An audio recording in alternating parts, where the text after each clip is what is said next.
నిజంగా చాలా బాధపడాల్సిన అంశం. 2016లో నేను ఇదే కాకినాడలో స్పెషల్ కేటగిరీ స్టేటస్ కోసం గళమెత్తింది మన కాకినాడలో నుంచే.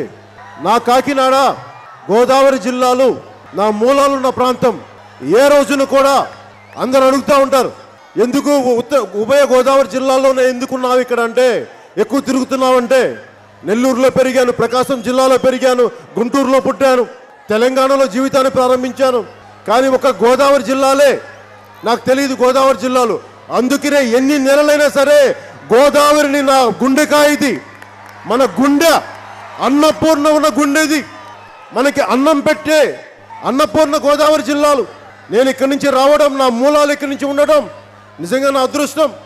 మరి ఇంటి నా మూలాలున్న జిల్లాలని నేను అర్థం చేసుకోవడానికి, మీ సమస్యలను అవగాహన చేసుకోవడానికి, అందుకే నేను ఎక్కువ నెలలు ఎక్కువ రోజులు ఇక్కడ గడుపుతా ఉన్నాను.